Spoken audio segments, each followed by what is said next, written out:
اللهم صل على محمد وآل محمد. اللهم صل على محمد وآل محمد. اللهم صل على محمد وآل محمد. اللهم صل على محمد وآل. اللهم صل على محمد. أعوذ بالله من الشيطان الرجيم وإني أعيذها بك ذريتها من الشيطان الرجيم ربي أعوذ بك من همزات الشياطين وأعوذ بك ربي أن يحضرون ربنا زدنا علما وعملا وأدبا وفهما. السلام عليكم ورحمة الله تعالى وبركاته. Alhamdulillah, thumma alhamdulillah. On va commencer une nouvelle lecture d'un nouvel ouvrage, Inch'Allah Ta'ala. Après avoir traité un petit peu de Aqidah, on va maintenant aborder des notions qui touchent aussi à la Aqidah, mais qui sont entre la Aqidah, la spiritualité et la relation intime avec le prophète alayhi salatu wassalam. C'est une des choses malheureusement qui manque souvent dans les différentes questions qui nous occupent. C'est le constat du manque de considération pour le prophète alayhi salatu wassalam. Ainsi, on a décidé de lire et évidemment de tenter d'expliquer un minimum une traduction faite par un frère qu'on présentera Inch'Allah succinctement de la fatwa de l'imam As-Suyuti, mais pas seulement en fait, il y aura la fatwa de l'imam As-Suyuti, il y aura la fatwa de le Cheikh Alish et un autre Cheikh, le Cheikh Ramri Shafi'i. Allah Ta'ala A'lam, l'objectif ici c'est évidemment de traiter de la vision du prophète alayhi salatu wassalam.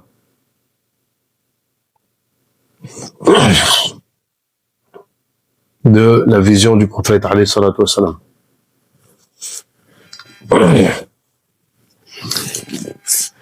Donc la première des choses c'est la suivante.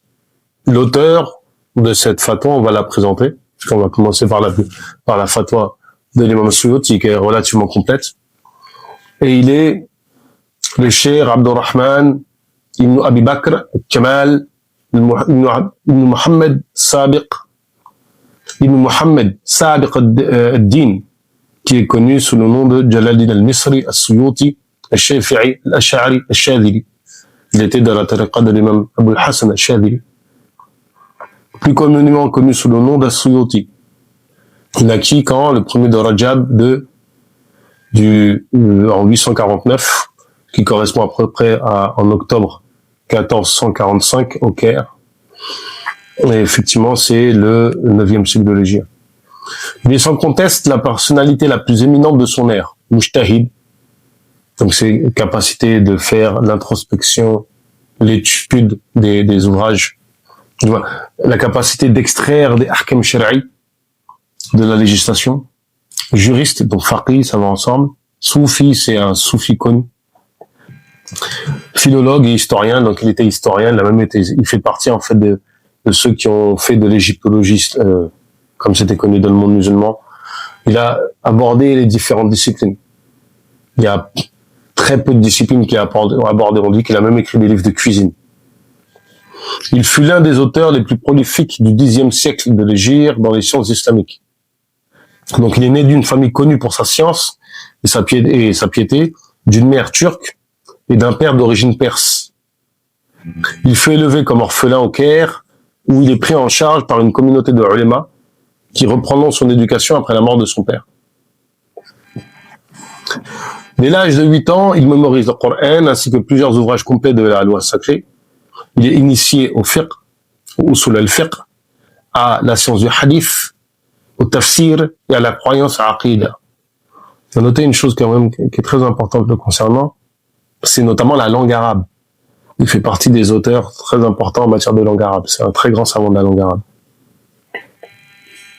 et de sa grammaire. Il a ensuite dédié sa vie à l'étude des sciences sacrées auprès de 150 maîtres, parmi lesquels, donc on va citer comme ça, le Cheikh al-Islam Sirajuddin al-Bukhari, avec qui il étudia la jurisprudence de l'imam Shafi'i, le maître du hadith, Cheikh al-Islam Sharaf al-Din al-Munawi, avec qui il apprendra le Coran, le fiqh, et avec qui il entreprendra notamment une interprétation au tafsir du Coran, Taqi al-Din al-Shibli, avec qui il étudiera le hadith pendant 4 années, Jalal al-Din Mahali, donc qui est important notamment, spécialiste, qui était un grand savant usul al-fiqh, avec qui il comprirra plus tard un célèbre exégèse condensé du Coran. Donc en fait, le fameux tafsir Jalalayn, il s'appelle al-Jalalayn parce qu'en fait, l'imam Jalaluddin al-Suyuti, l'imam Jalal-Din al-Mahali, chacun en fait, on fait une partie de l'exégèse. Un a fait une moitié, et l'autre a fait l'autre. En fait, c'est intéressant, c'est un livre, entre guillemets, écrit à 4 mains, si vous voulez. Shihab al-Din al-Sharmisahi, Muhiddin al-Kafaji, avec qui il étudia pendant 14 ans plusieurs sciences, le tafsir, l'usul, la langue arabe et la balara, la rhétorique.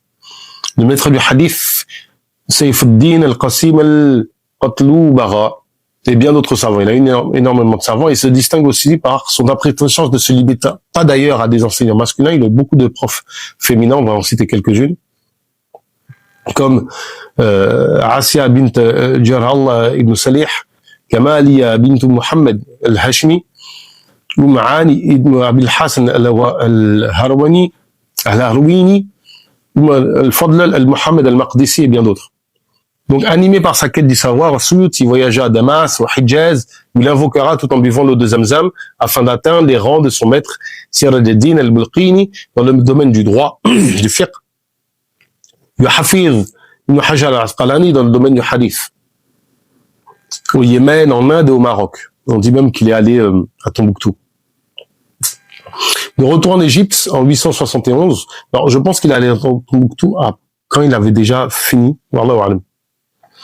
Il émet ses premières fatwas à la mosquée d'Ibn Touloun et enseigne l'année suivante la science du hadith dans la même madrasa que son père, la mosquée Cheikhouniya, avec la recommandation du maître Kalamuddin al-Humam, et ce dès l'âge de 21 ans. Donc il est très précoce en fait dans l'enseignement. Puis il fait appeler à la tête d'Alan Khamqa al-Bilbarsiya, qui est au comble de prétendants au tasawuf. En fait, une Khanqa, c'est le terme qu'on utilise en fait notamment dans l'Asie mineure pour une zawiya.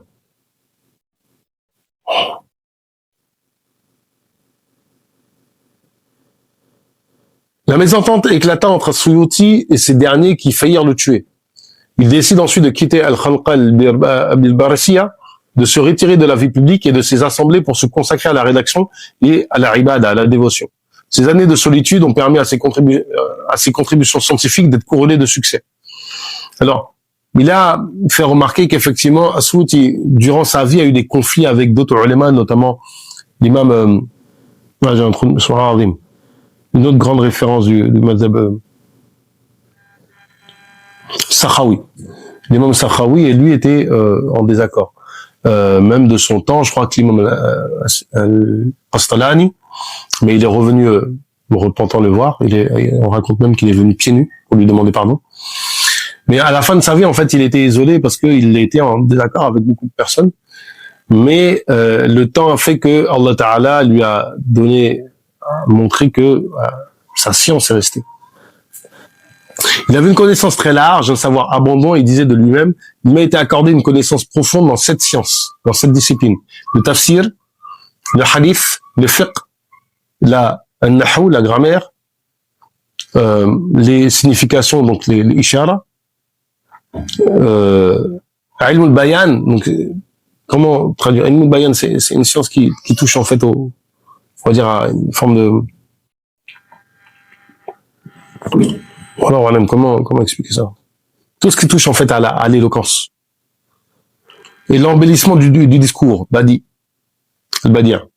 Il dit également, je possède désormais l'ensemble des instruments de l'effort de l'ijtihad, qu'Allah Ta'ala en soit loué. Je le dis en guise de témoignage des bienfaits d'Allah et non pour en tirer quelque fierté. Car que vaut ce monde pour que son acquisition soit une fierté. Donc effectivement, c'est intéressant de mettre en lumière que il fait partie de ces ulémas qui ont affirmé les degrés qu'Allah Ta'ala leur a donnés. C'est-à-dire qu'ils s'inscrivent dans cette tradition qui consiste à évoquer les bienfaits qu'Allah Ta'ala leur a donnés pour ne pas se retrouver dans une situation justement d'ingratitude. À l'âge de 17 ans, il rédigea son premier livre et reçut à ce titre les éloges de son maître, Alam al-Din al-Bulqini. Parmi ses œuvres, la plus proéminente, on y trouve sa collection de hadiths, Jama'a Jawami', son tafsir al-Jalalayn, dans laquelle il termine la deuxième moitié d'un manuscrit inachevé de Jalaluddin al-Mahali, en seulement 40 jours. Donc, si je me trompe pas, la première partie du tafsir, c'est Jalaluddin al-Mahali. L'autre partie, la deuxième moitié, c'est par Jalaluddin al-Suyuti. Et son commentaire classique sur les sciences du hadith, Tadrib al-Rawi, fi Sharh Taqrib al-Nawawi. Donc, en fait, al-Nawawi a un ouvrage sur le mustalah du hadith, et lui, il a fait un commentaire. Mais il a aussi une alfia, c'est-à-dire qu'il a un poème de 1000 vers, où, justement, il explique, il développe, en fait, la science du hadith.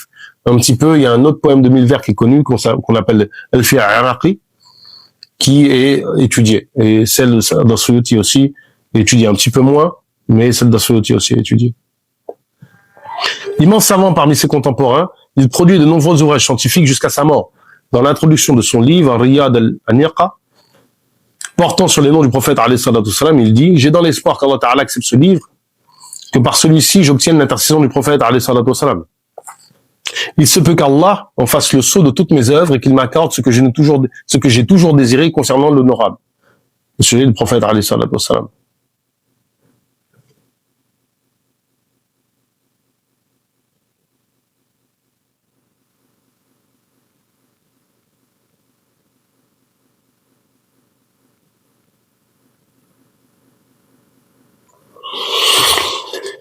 L'élève et biographe d'As-Suyuti, Shams al-Din al-Dawoudi al-Maliki, donc parmi ses élèves, en fait, il y avait notamment des savants du mazhab de l'imam Malik. On a l'auteur de Muqaddamat al-Aziyya, l'imam Abul Hassan al-Shadhili al-Maliki, qui justement était l'un de ses élèves. Auteur de Tabaqat al-Mufassirin al-Kubra, a déclaré « J'ai vu le maître de mes propres yeux écrire et terminer 3 œuvres en une journée qu'il a lui-même rédigées et corrigées. » En même temps, il dictait des hadiths et répondait magnifiquement à tout ce qui était porté à son attention. Ça paraît assez fou de se dire qu'il pouvait faire tout ça en même temps. Sakhawi lui reprocha son plagiat de livres antérieurs. D'autres ajoutèrent que la profusion de ses œuvres était la raison pour laquelle elles étaient souvent incomplètes et se contredisaient.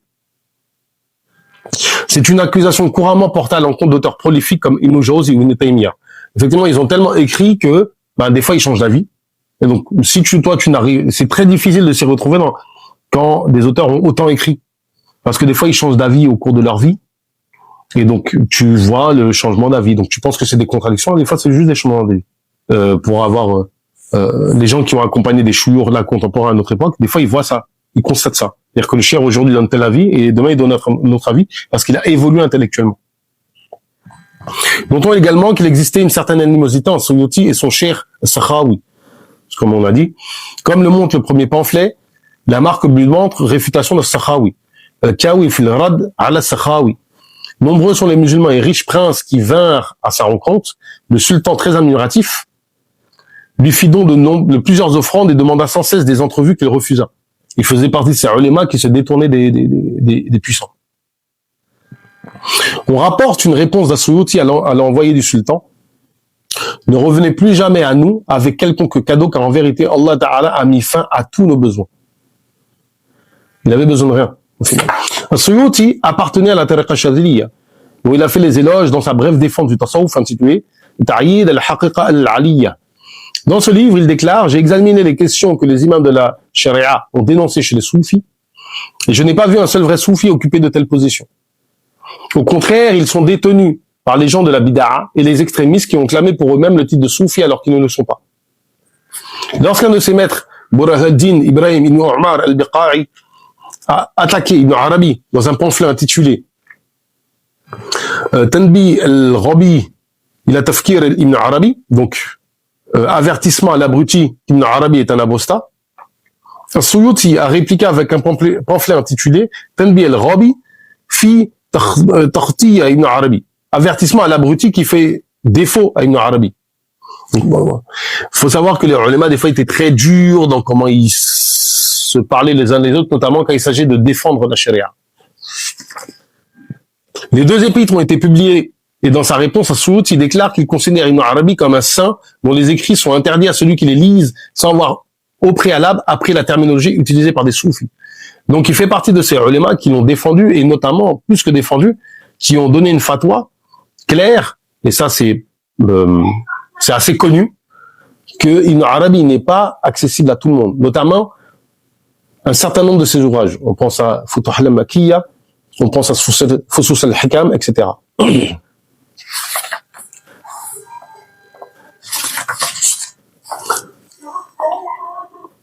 Les savants respectables qui gardaient une bonne opinion d'Ibn Arabi ou qui comptent comme saints sont nombreux parmi eux.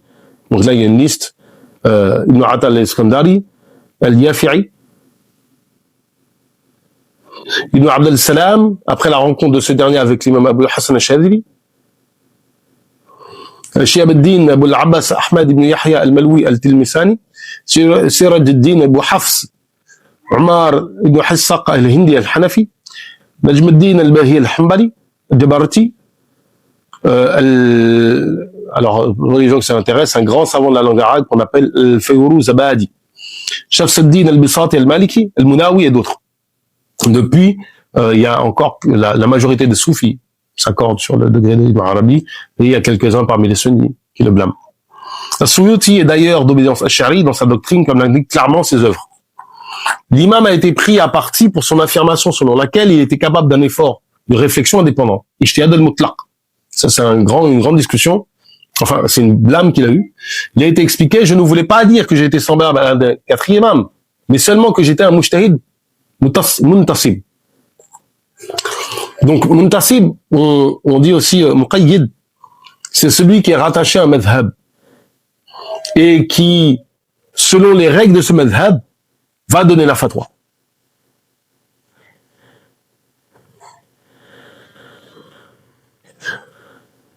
Il y a un degré intermédiaire qui consiste à être quelqu'un qui est capable de l'ijtihad mutlaq, mais qui va rester rattaché à une école juridique parce qu'en vérifiant cette école-là, il ne va pas en sortir de sa méthode. Par exemple, l'imam Ibn al-Qasim, le grand élève de l'imam Malik. Il dit cela car quand j'ai atteint le niveau de tarjih ou de distinguer la meilleure fatwa à l'intérieur de l'école, je n'ai pas enfreint le tarjih d'An-Nawawi. C'est-à-dire qu'il est resté sur la voie d'An-Nawawi. Parce qu'en fait, l'imam Nawawi et l'imam Maramli sont les deux savants qui font autorité dans le tarjih, dans le madhhab de l'imam Shafi'i. Et quand j'ai atteint le niveau d'Ijtihad mutlaq, je n'ai pas enfreint l'école de Shafi'i. Donc il est resté sur le madhhab de l'imam Shafi'i. Il continue, il n'y a personne à notre époque sur la face de la terre, de l'Est ou de l'Ouest, plus informé que moi dans le hadith et la langue arabe, sauf Al-Khidr ou le pôle des saints ou quelque autre saint, aucun de qui j'inclus dans ma déclaration et Allah wa'alam. Le propos ici c'est le suivant. Il dit que le degré que j'ai atteint de cette discipline, je ne connais personne, ou personne n'a atteint ce niveau-là, en dehors de certains des awliya, qui eux reçoivent leur science directement d'Allah Ta'ala. C'est pour ça qu'il dit ça. Parce qu'il ne peut pas atteindre leur degré de savoir, parce que le degré de savoir qu'ils ont atteint relève en fait de la science qui est infuse, qui est inspirée dans l'individu. As-Suyuti souhaitait être l'imam du 9e siècle, de l'Égypte pour l'abondance de son savoir. Il dit, j'ai imploré parmi les bienfaits d'Allah et sa générosité d'être envoyé de ce siècle, vu que je me distingue par la profondeur de ma connaissance dans toutes sortes de savoirs. Donc il voulait faire partie de cette catégorie de ulama qu'on qualifie de mujaddid, de revivificateur, de celui qui redonne vie à la communauté dans son temps. Et ceci conformément en fait au hadith du prophète alayhi salatu wassalam qui dit que au début de chaque siècle, il viendra un individu qui réformera, ou enfin le terme réformer n'est pas correct, qui rénovera la communauté, qui rénovera la religion. Les écrits d'As-Suyuti dépassent les 300 livres et épîtres. Alors il y a un individu qui s'appelle Brokalman, lui recensa 415 écrits, alors que Haji al-Khalifa, dans Kashf al-Zunud, lui dénombrera 576 ouvrages. Certains, comme Ibn Iyas, allèrent même jusqu'à 600 ouvrages. Parmi ces ouvrages, dans les sciences et l'exégèse du Coran, il y a notamment, et là, cet ouvrage-là, il est fondamental, il est encyclopédique, et il synthétise l'ensemble des savoirs qui étaient éparses et qui n'étaient pas dans un seul ouvrage. C'est l'ouvrage Al-Itqan fil Ulum al-Qur'an, la maîtrise des sciences du Coran. Aujourd'hui, pour l'étude des sciences du Coran, on ne peut se passer de cet ouvrage-là. Car il rassemble tout ce qui a été écrit auparavant dans plusieurs livres. Quelles que soient les disciplines. J'ai oublié il y a combien de disciplines qui recensent, mais c'est incroyable. Ça va des Asbab al-Nuzul, des causes de la révélation, à quelle surat al-Makkiya et quelle surat al-Madaniya, à des questions qui sont là à la science du Tajwid. C'est un ouvrage qui est extraordinaire. Al-Mutashabi al-Qur'an, donc l'équivalent dans le Coran, donc là on est encore sur du tafsir. Al-Iklil fi istinbat al-Tanzil, donc le diadème concernant les déductions de la révélation. Il dit encore Mafaht al-Ghaib fi al-Tafsir, Tabaqat al-Mufassirin, donc tout ça on est sur du tafsir. 1000 vers concernant les 10 lectures, Al-Alfiya fi al-Qira'at al-Ashr, donc là c'est du tajwid. Dour al-Mansour fi al-Tafsir bil-Mahfour, donc les perles dispersées dans l'exégèse par tradition, et évidemment le tafsir al-Jalalain, qui est en matière de tafsir, quand on étudie les sciences du tafsir, quand on se lance dans le tafsir, c'est en général le premier ouvrage qu'on étudie. Dans le domaine du hadith et de ces sciences, As-Suyuti, il connaissait par cœur 2000 hadiths, d'après ce qu'on rapporte de lui. Alors, il faut comprendre que quand on dit connaître le hadith, c'est pas le matn seulement, ce que tout le monde fait. Non, c'est le matn avec les gens la chaîne de transmission, est capable de critiquer qui y a dans la chaîne de transmission. Il était passionné par la compilation et la recherche des récits, des hadiths évidemment. Il rédigea une dizaine d'ouvrages dans ce domaine, certains comprenaient plusieurs volumes et d'autres ne dépassent pas quelques pages. Parmi ces livres, on cite Le secours du langue concernant les hommes d'Al-Muwatta, Isafa Mubti' fi Rijal Al-Muwatta, donc ça doit être Ilm al-Rijal, donc les différentes personnes qui a dans la chaîne de transmission. At-Tanwir Al-Hawalik fi Shar Al-Muwatta d'Imam Malik, donc ça fait 2 ouvrages sur le Muwatta d'Imam Malik. Jam al-Jawami', donc c'est une somme de hadiths qui est rapportée de lui. Ad-Durar al-Muntanfira fi ahadith mushtahira, donc les perles dispersées dans le hadith qui sont mashhour, donc c'est une caractéristique du hadith authentique. Al-Muntaqa fi Shu'ab al-Iman li Bayhaqi, donc il a fait un résumé de l'ouvrage d'Al-Bayhaqi.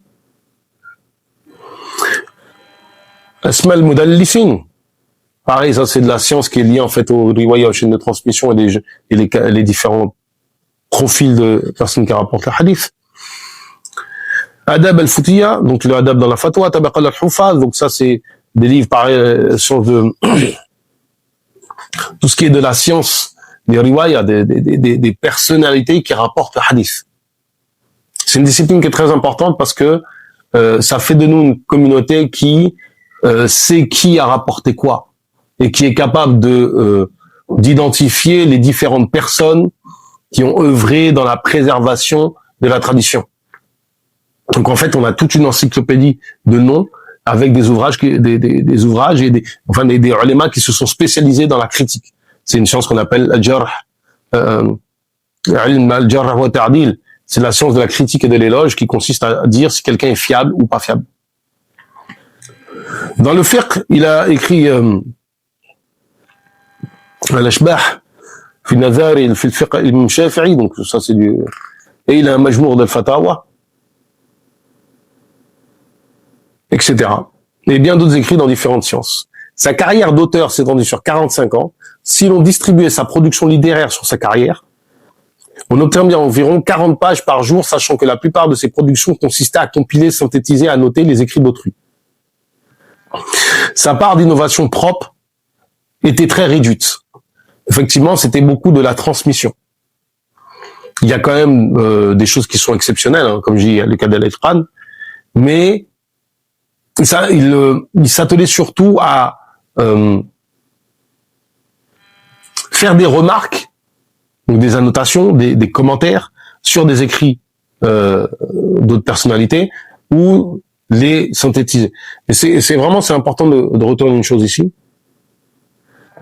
c'est que ces travaux-là de transmission sont très importants. L'imam Suyuti décéda à son domicile, Rawdat al-Miqyas, sur les rives du Nil, au Caire, le 19 Jumada.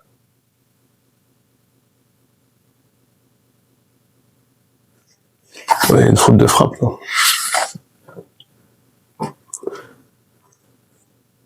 De 1011, qui correspond à peu près au 20 octobre 1505, et fut enterré aux côtés de son père.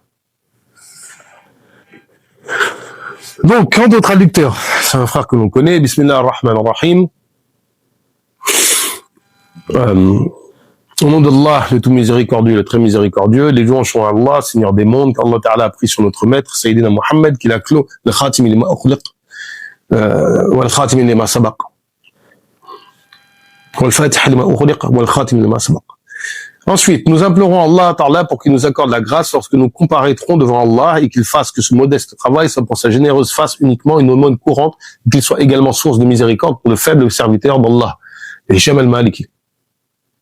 Donc c'est le frère qui a écrit cet ouvrage, c'est un frère qui est un petit peu connu dans la sphère des Tulab al-Ilm, qui a sa maison d'édition, qui s'appelle Héritage Mohammedien, où justement il fait un travail de transmission et de traduction. Voici donc un essai de traduction de la célèbre réponse juridique à fatwa de l'imam Suyuti, répondant à ceux niant la vision du prophète alayhi salatu wassalam à l'état d'éveil, différente de celle en rêve. Cette fatwa se situe dans son second volume de son recueil de fatwa, Al-Hawil al-Fatawi. Avant de procéder, nous citerons seulement ce qu'a écrit le célèbre commentateur de la Risala, Ibn Abi Zayd al-Qawrani, al-Nafrawi, dans son livre Fawaqi ad-Dawani, qui dit, alors j'ai cherché la citation, je l'ai pas retrouvée, je sais qu'elle est dedans, mais j'arrive pas à la retrouver. Pour situer en fait à quel moment il parle de ça. Je pense qu'il parle de ça dans le fait de répondre au salam dans la prière. Wallahu alam. Il est permis, donc il est possible de le voir, alayhi salatu wassalam, à l'état d'éveil, yaqaza, ainsi qu'en rêve, selon le consensus des huffaz, des maîtres du hadith. Ils n'ont divergé que sur le fait de savoir si ce qu'on voyait était sa noble entité véritable, haqiqatan, ou bien une figuration, un mithal, qui en tient lieu. En fait, la véritable divergence, elle est là. Il n'y a pas de divergence concrète. Pourquoi? Parce que le prophète, alayhi salatu wassalam, lui-même, a vu à l'état de veille l'ensemble des prophètes. Donc, en fait, c'est un dali. Tout ce qu'on va voir, Inch'Allah Ta'ala, justement, c'est, lors de cette lecture, les différents arguments qui montrent que c'est indubitable que cela va advenir. ربنا زدنا علما وعملا وادبا وفهما وهب لنا يا كرم في تلاوه خيرا كثيرا منك والحلاوه وصلي وسلم وبارك على سيدنا ومولانا محمد وعلى اله وصحبه والحمد لله رب العالمين.